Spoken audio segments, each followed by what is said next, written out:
مشکل میں جو نبیوں کا مددگار بنا ہے وہ سارے اماموں کا جو سردار. میں نہج البلاغہ سے کوشش یہ کروں گا کہ آپ سب کو آشنا کروں.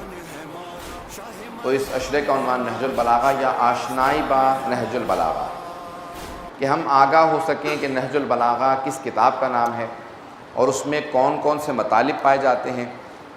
تو میں ایک اس میں سے انتخاب کردہ مطالب مولا کے خطبات، مکتوبات اور بہت سے کلمات قصار کو آپ کے سامنے پیش کروں گا. بہت سے بزرگ علماء، فقہاء، مجتہدین کئی برسوں سے نہج البلاغہ پڑھا رہے ہیں اور ابھی تک نہج البلاغہ مکمل طور پہ نہیں پڑھا پائے. تو اس کے لیے بہت زیادہ وقت درکار ہے.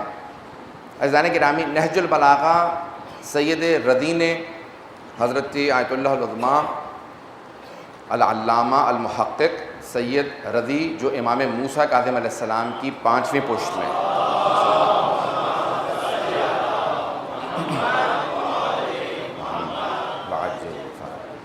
پانچویں پشت میں ہیں امام موسیٰ بن جعفر علیہ السلام کی، 7ویں امام علیہ السلام کی 5ویں پشت میں 4 نسلوں کا فاصلہ ہے اور امام سے ان کا شجرہ جا ملتا ہے.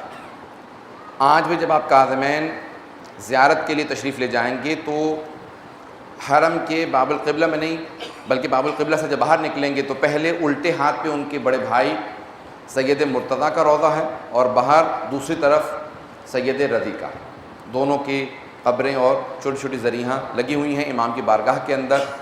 دونوں نے وصیت کی تھی، وہیں پڑھایا کرتے تھے، وہیں انہوں نے درس حاصل کیا اور دونوں کو اہل بیت کی خاص تائید حاصل تھی.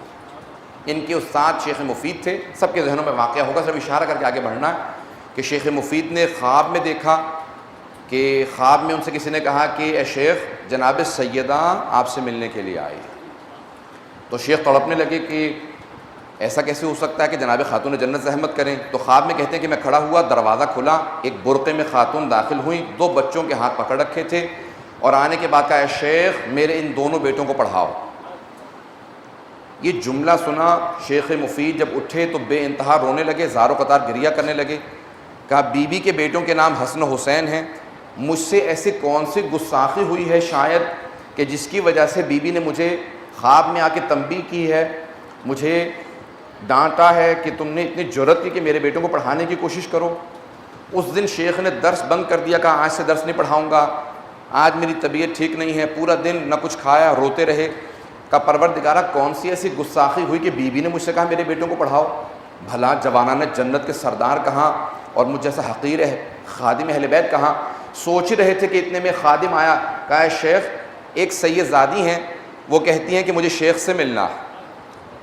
اب اچانک ایک مرتبہ پریشان ہونے لگے. خواب میں اسی رات جناب سیدہ کو دیکھا تھا تو فوراً دروازہ کھولا. کہ جس طرح سے خاتون جنت برقعے میں آئی تھی وہ سید زادی 2 بچوں کی انگلیاں پکڑے ہوئے، ایک 7 برس کا بچہ، ایک 6 برس کا بچہ، حجرے میں داخل ہوئی. کہا اے شیخ یہ میرے 2 بیٹے ہیں، میں امیر المومنین کی نسل سے ہوں، میرے ان دونوں بیٹوں کو 10 پڑھاؤ.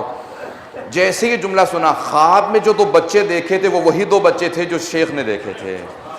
فوراً اٹھے. کہا میں جتنی میری استطاعت ہے میں پورا دل لگا کر ان دونوں بچوں کو پڑھاؤں گا، کیونکہ خاتون جنت نے خواب میں مجھے حکم دیا انہیں پڑھانے کا.